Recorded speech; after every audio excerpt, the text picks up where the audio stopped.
Let's continue exploring the universe within art and the art within Minecraft. I'm your host, OmLedu, and in the last few episodes, we've been going over new player guides on how to survive your very first day in Minecraft, and then how to get all of the experience that you need in order to enchant all of your gear. But there is another way, and that is just going to the end as quickly as you possibly can. You know, whenever I start a game, I just ignore everything and I beeline the end as if I'm trying to speedrun the game. That is because the end has enchanted diamond gear, enchanted iron gear, diamonds and all sorts of very useful stuff for when you're starting the game. So for this episode, we're going to be talking about tips and tricks on getting to and surviving in the Nether, how to get to the end and survive there, how to fight the dragon, or how to bypass the dragon altogether if he's just too scary and you just want some starting gear. But the very first step in all of this is just making a Nether portal out of obsidian. Just remember that a Nether portal needs to at least be the size of a big door. And what I mean by that is a normal door is 1 block wide and 2 blocks tall, and so a big door is just 1 block larger on every dimension, so 3 blocks tall and 2 blocks wide. And best of all, you don't actually need to mine obsidian in order to build a Nether portal. All you need is lava and water, and you can actually just make obsidian. So you can just totally bypass having to make a diamond pickaxe at the beginning of the game. Just start off by making a frame that is going to be the same size as your Nether portal out of like dirt or stone. Now, of course, we don't need the corners because the corners don't have to be obsidian on a Nether portal. And then we're going to place an additional block at the very, very top of our frame. That is where we're going to place a bucket of water. But before that, we want to make sure to dig a hole just to make sure the water doesn't put out our lava. I've made this mistake many times, especially when using lava that's on the surface. It's easy to forget that water flows and it might put out your materials before you get to use them. But once you get your water placed, it's time to use your trusty bucket to carry lava over and place it on your frame. As the lava touches the water blocks, it will turn the lava sources into obsidian. So you can actually build with it, without having to mine it. Obsidian takes a really long time to mine, but picking up a bucket of lava takes no time at all. So you can build portals or really anything that you want to out of obsidian just using lava. Now, as you build, just be careful because you might change your water's path and it might end up putting out your lava lake before you are finished. But then once you have your portal frame done, you can just pick up your water bucket and you're good to go. Now all that's left is to grab some flint and steel and light it up and you will be ready to go into the Nether. I really like doing it this way because I hate having to get a diamond pickaxe just to mine some obsidian. But be sure to set your spawn outside your portal because you can't use a bed in the Nether. If you try to use a bed in the Nether, it will explode and kill you. This was the very first mistake I ever made when entering the Nether myself. But when you first enter the Nether, be sure to crouch, because sometimes your portal likes to spawn above a lava lake, and that is super duper sketchy. So just be sure to crouch the first time that you're entering your portal, just to see where your portal has spawned. There's all sorts of crazy biomes and crazy mobs, so also the first thing you want to do is build a wall around your portal. You want to build like a little house to keep it safe. From crazy pigs to gas shooting fireballs at you, the Nether is not very safe. Gas can even put out your portal if they hit it with a fireball. So be sure to keep some flint and steel with you so that you can relight your portal in case this happens. Now you can use a gassed fireball to actually relight your portal, but that's kind of dangerous, so just bring some flint and steel and you'll be okay. Now there are 2 specific places we need to find in order to get to the end. The first one being a Nether fortress, because we need to kill blazes for blaze powder, and then the next one being a warped forest, because we need to kill endermen to get the ender pearls. Now it might take a while to find these things, especially the Nether fortress sometimes can be kind of rare, but rather than just running along the surface like a crazy person, fighting mobs and trying to avoid lava pits, I would highly recommend digging safety tunnels. Not only does it keep you protected while you're exploring, but also it gives you a safe place to retreat to if you get overwhelmed. Now, of course, you will have to come up for air at some point, and when you do, I highly recommend building landmarks as you go, out of like cobblestone and dirt, things that you can't find in the Nether. The Nether looks very similar, especially the farther away you go. It's very easy to lose your portal and get lost forever. So be sure to leave a trail of breadcrumbs so that you can find your way home. Now, if you ever find yourself overwhelmed with mobs everywhere and ghasts shooting at you, your best course of action is to dig. Netherrack can be dug really quickly, so just dig as fast as you can and block yourself in so that you're safe and can take a breather. This can be the difference between life and death. And the Nether is super duper dangerous and super scary. What I used to do, I used to actually just build hallways out of like cobblestone and stuff like that so that I would be safe going from point A to point B. But when you're trying to find something specific like the fortress, you maybe don't want to spend a whole lot of time building a safe area, you just want to find it so that you can get out of here. And pillaring up is fine, just be aware that gas might sneak up and get you. So remember that you can place blocks at your feet, and you can kind of build little like walls to break the line of sight. As long as gas can't see you, they will leave you alone. But also, when it comes to pillaring up, remember that you're going to have to come back this direction as well. So I would usually recommend building stairways rather than pillars. But once you find the warped forest, which is the green biome, you should be okay. Just be sure to look around every time you poke your head out to make sure there aren't any crazy mobs waiting to get you. But really, in the warped area, the only thing that mainly spawns is Endermen. So just be sure not to look at them. And first we need to build a little platform that is 3 blocks above the ground, so that we have a 2-block gap in between the floor and the ceiling of our little platform. I usually make this about 4 by 4, just to make sure that I'm safe from the Endermen. Now Endermen are 3 blocks tall, so they can't come in a 2-block wide gap, and since they aggro you when you look at them, all you have to do is, stand underneath your platform, look at them, swing your sword, and then they will come to you, and you can kill them and collect the ender pearls. And it's as easy as that. Now, you need at least, 9 ender pearls, let's say, because you're going to need to use some ender pearls in order to find the stronghold, and then you're going to need up to 9 in order to actually light the stronghold's portal. And then also if you want to build like an ender chest or something like that, you will need a pearl for that as well. So like if you're planning on bypassing the dragon and not fighting him, you will need an ender chest. But once you farmed your ender pearls, it's time to find the fortress. Now before looking for the fortress or entering it, you should dump all your valuables off into a chest. I've lost all of my ender pearls so many times because I didn't put them in a safe place. And also, when you're digging, it's always a good idea to crouch, because sometimes you'll poke a hole in the floor that will be above a lava lake or something. And be sure to bring a bunch of stone tools or some cobblestone and a crafting table so that you can make new tools, because I've gotten stranded in the Nether because I've run out of pickaxes so many times, and it is not fun, let me tell you. Now at some point you are going to have to jump down a lot of times, and so when you do, immediately start pillaring up so that if there's mobs nearby, they don't get you. And then also, like I mentioned before, go ahead and build yourself a staircase, because this is your escape route. You wouldn't want to lose your escape route because you don't know where it is and it's hard to see a hole in the ceiling, or if you're trying to escape quickly because mobs are on your heels, you want to give yourself an easy way to escape. And then also, of course, build landmarks as you go so that you can find your way home. Now, when you finally find the fortress, don't just run into it. The fortress is super duper dangerous. A lot of times I will dig into it. Most of the parts are thick enough for you to dig a tunnel into, so that you can make like a little safe area, but some of these bridge pillar things aren't thick enough for you to actually do this, so really it just depends on what style of nether fortress you find. But it's always good to give yourself some hidey holes in case you need to hide and get away from some mobs. Also, it's a good idea to build these little barricades that are 2 blocks tall, because wither skeletons are 3 blocks tall, and we'll see those very, very soon. But now I'm going to run as fast as I can to this little room. You can typically make these rooms fairly safe, and so you should immediately place blocks right here so that you make a 2-block gap for each doorway to prevent wither skeletons from being able to come inside.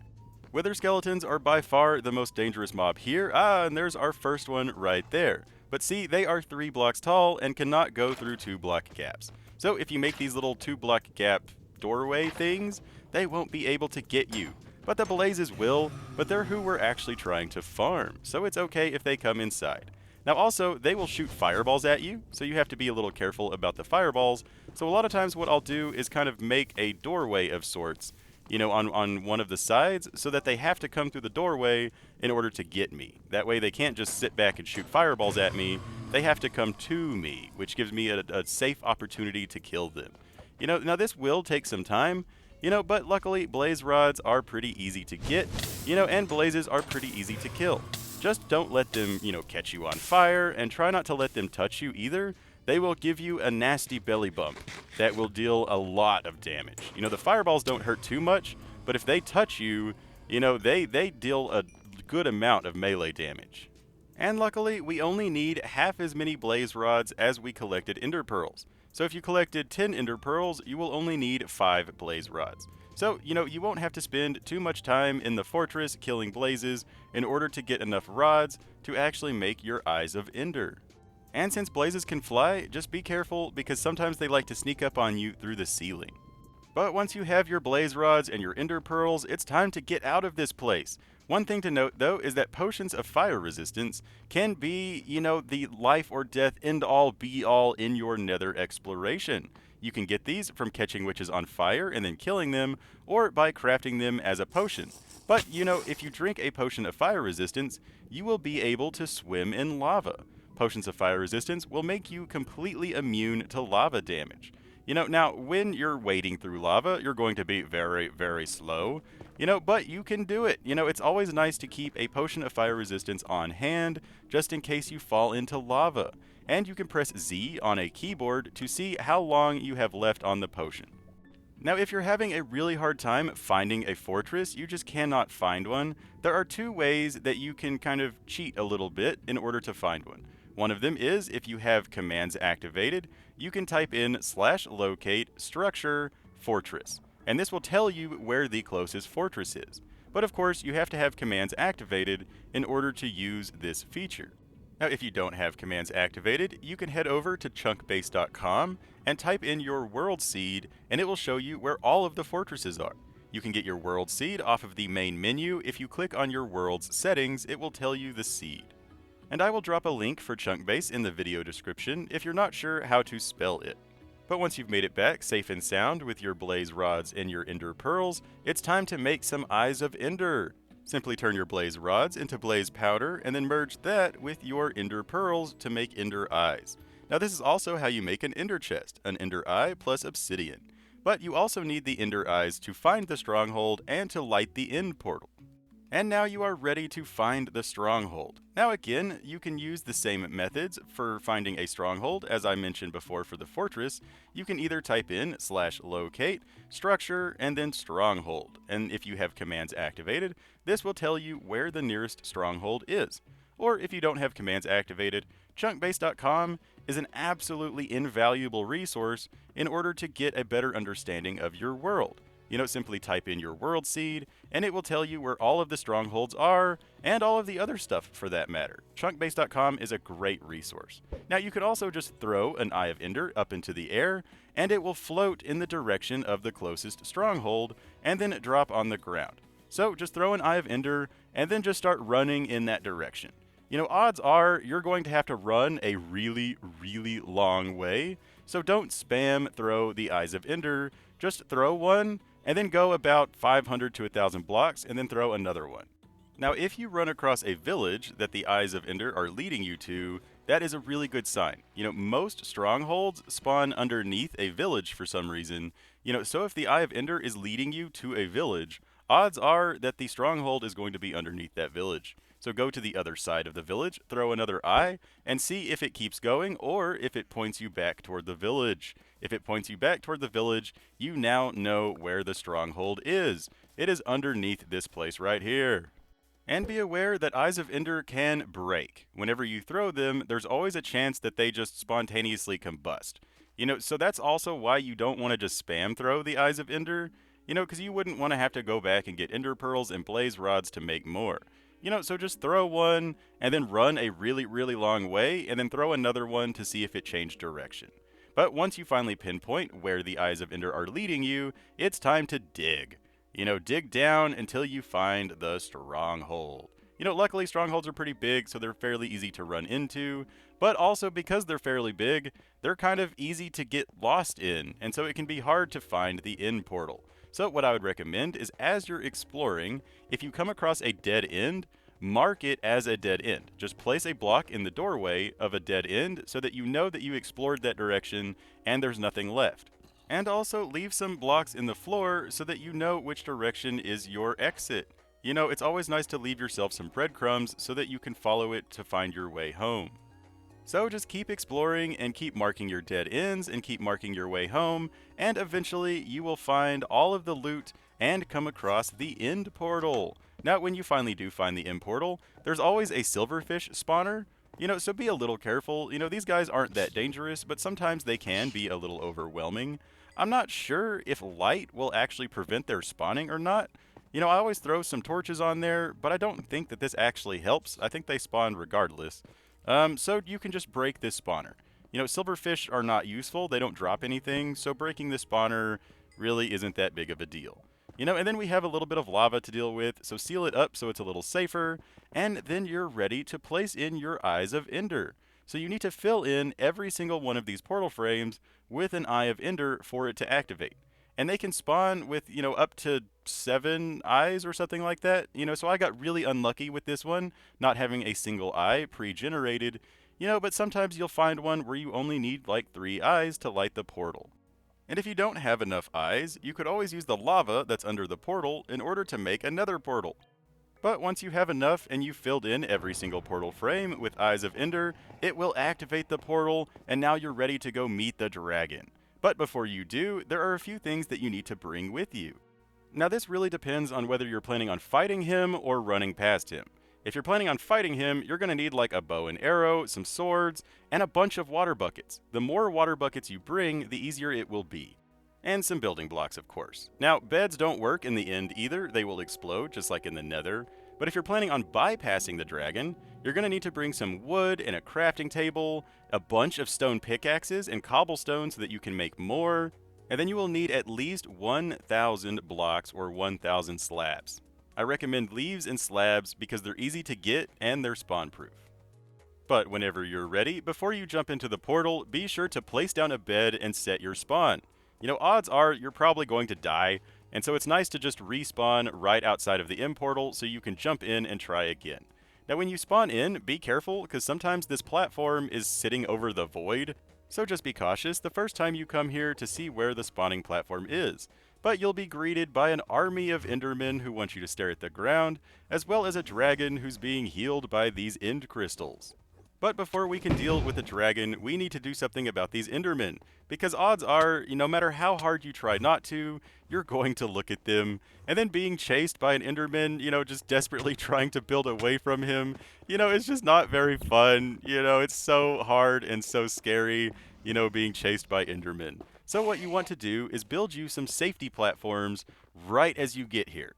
Just like earlier when we built the Enderman farm, we want to build these little like roof caps that are 2 blocks tall because Endermen, are 3 blocks tall, so they can't get inside. This gives you a nice safe place to rest anytime you accidentally stare at an Enderman.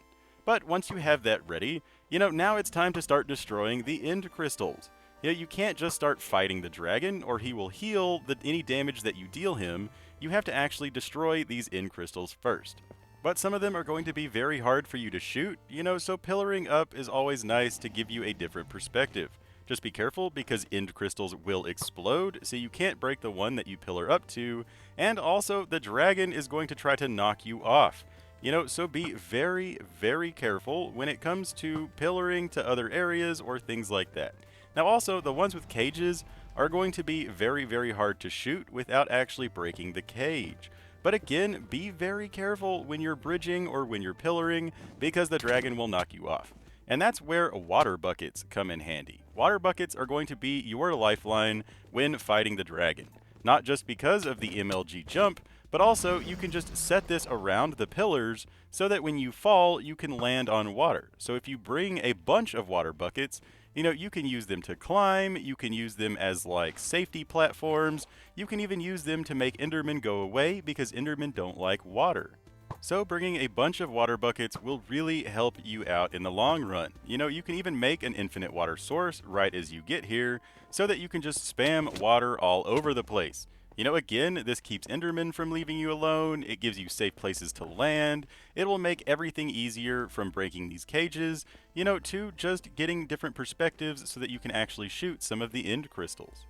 And to be honest, there are a lot better tips and tricks in fighting the dragon. I am not the most proficient at fighting the dragon. Like even these cages, there are ways to break these cages without actually pillaring up and breaking them with a pick. You know, you can shoot the crystal from the ground. You know, but I really honestly rarely fight the dragon, just because it's easier for me just to pillar out to the outer islands, you know, and avoid the dragon altogether. You know, but he always perches on this center thing every here and there, which gives you an opportunity to go in and hit him with your sword. You can, of course, try to shoot him with a bow, but if you're not very good at aiming, this is going to be very difficult. I mean, even if you are good at aiming, it's going to be hard to hit the dragon. Luckily, he perches on this little middle part over and over. Just don't attack him from the front because he breathes fire. You know, so always attack him from the back whenever he lands on the middle structure. But once you break all the end crystals, you can take it slow and just ping away at him little by little. Or if you're like me and you just want to avoid the dragon altogether, you can just take your blocks and run. You know, if you go out to the edge and then crouch, placing blocks at your feet, you can bridge out to the outer islands. Now I would highly recommend making this bridge out of spawn-proof blocks, so like leaves or slabs, just to prevent Endermen from spawning. Because especially over the void, this will be the only place that they can spawn. So, you know, it's going to be flooded with Endermen if you build it out of blocks that can spawn Endermen. You know, so leaves are really easy to collect a bunch of, and they are spawn-proof. And then slabs, you know, give you 2 for 1 on blocks, and you're going to need a ton of blocks to get to the outer islands. You know, they are about 1,000 blocks away from the Dragon Island, so you're going to need about 1,000 blocks in order to get there. And yes, this will take you a while to get here. You know, it is very tedious to place that many blocks at your feet, especially being careful not to fall into the void. You know, but once it's built, and you could use it again anytime to get to the outer islands. And also, there's food out here. You know, you can totally eat this chorus fruit if you forgot to bring food, or if you run out of food. Now, there probably won't be end cities at the first island you come to, so you will probably have to bridge out to actually get to the end cities. So if you ever do run out of building blocks, that's why it's nice to bring wood, cobblestone, and a crafting table with you so that you can make all the picks that you will need in order to collect end stone. You know, you can always turn end stone into slabs on a crafting table. But there is no wood in the end, so you will need to bring that with you. Just be sure to stare at the ground the entire time that you're here. You know, Endermen don't like you looking at them, but as long as you stare at the ground, it is all perfectly safe. If you do anger the Endermen, just run away. You are faster than them, and it will give you an opportunity to, you know, build a defense of some kind. But also, don't forget your crafting table. You know, there is no wood here, so you need to bring this with you. Don't leave it behind. It'll be sad if you leave it behind. But, you know, Endermen are mean, and odds are that they will get you and push you into the void at some point, which is sad. But, you know, it's okay. You live and you learn, and you'll get better the more that you play. Now, if you do kill the dragon, what this does is it opens up the portal that he is sitting on right now, and that will actually take you home. If you don't kill the dragon, the only way to get home is to jump into the void, or to let Endermen kill you. You know, like if you die, you'll respawn at your bed, but really either way will take you back to the same place, your respawn point. Now, if you do bypass the dragon, you will need to make an ender chest in the overworld in order to get your loot. Now, there are ender chests in the end cities, so you don't have to worry about bringing one with you. You can just throw your loot into the ender chest in the end cities, and then pull your loot out in the overworld with the one that you made. Another benefit in beating the dragon is it will create these floating portals that will transport you to the outer islands. Now, usually they're more inland. This one is like super dangerous, like way over the void. You know, but they spawn randomly every time you beat the dragon, so you can get as many of these as times that you beat the dragon. You know, now you will have to pillar up to them, or in this case, bridge out to them. But once you do, you can either crawl into them or use an ender pearl by throwing the ender pearl into the... Oops, I totally did not mean to break that. I forgot I was in creative and I broke the outer portal. Oh, goodness. You know, but either way, the return portals that are found in the outer islands work exactly the same. So again, you can either throw an ender pearl into the portal, or you can place a trapdoor on the side of the bedrock, and use that to enter into crawl mode so that you can crawl into the portal. So if you crouch underneath it and then activate the trap door, it will squish you down into crawl mode and you can just crawl into the portal. Now if you crawl into one of the outer island portals, it will return you to the Dragon Island, but if you use the Dragon Island portals, it will transport you out to the outer islands. And so you won't have to build a really long bridge to get here if you beat the dragon and use the teleporting portals. Now these are what you're looking for, is the end cities. Now end ships have the elytra as well as 2 chests. You will have to pillar up to these, but they are totally worth it. These are what you are looking for when you are looting the end. But there are 2 other structures that you are looking for because they have loot. So you have these big tubes right here. This one's actually kind of short and stumpy, but either way, these big tubes with like a square building on top have 2 chests in the top and a bunch of shulkers in the tube. And then these rooms that have 3 stories have a chest and an end chest, but make sure it has 3 stories, not 2. These 2-story ones don't have any loot whatsoever. It's only the 3-story ones that spawn up in the sky, like the one you see here. This one has, a chest and an end chest, as well as a few shulker boxes inside, and this is where you get the end chest from the end cities. Now also be aware that you can't pick up end chest without silk touch. If you try to mine a end chest without silk touch, it will just drop obsidian. But you will most likely find a silk touch pick as you loot. So once you find one of those, you can start bringing the end chest with you. Either way, just throw all of your loot whenever you find it into the end chest for safekeeping. That way, if you die or get tired and are ready to leave, you can just pull it out of your end chest in the overworld. All of your end chests are connected and they are player specific. So anything you put into one, you can pull out of another. And that's how you get your gear out of the end without even killing the dragon. Or if you do kill the dragon, this is still just an easy way to get your stuff out. So it really doesn't matter either way. And another reason to bring a crafting table with you is, you can find shulker shells and chests in the end cities, so you can make shulker boxes to store more gear in your end chest. Just be aware that you will need a pick of some kind in order to pick up your shulker box. You cannot pick it up with any other tool. But when you're ready to go home, you can either return to the dragon portal if you beat the dragon, or you can just jump into the void. And honestly, even if I do have the portal activated because I beat the dragon, I usually just jump into the void anyway because it's faster than trying to find a return portal. And the last thing I'll mention is you can actually respawn the dragon if you enjoy fighting it or you want some more outer portal teleporter things. You can just place end crystals in the middle of the long sections on each side of this home portal and it will respawn the dragon. So it's nice that you can fight the dragon as many times as you want to. But that's all we got for this video. I really hope you enjoyed it, and I hope you learned something new. Let me know in the comments what you think about this video, whether you did or didn't like it, and tell me about your own journey. I would love to hear about your own Minecraft experiences. You can also check the video description for a link to my Discord. You can join that Minecraft community to share pictures of your builds, share your Minecraft stories, find players to play with, find worlds to play in, or anything Minecraft related that you would like to do. So join the Discord and talk to me there. If you liked this video, don't forget to like, favorite, share, and subscribe. It really helps out the channel and it makes me super duper happy. A big shout out, as always, to all of my subscribers and all of my supporters. It is because of you that my channel keeps growing and that I can keep making these videos. So I really appreciate all of your support.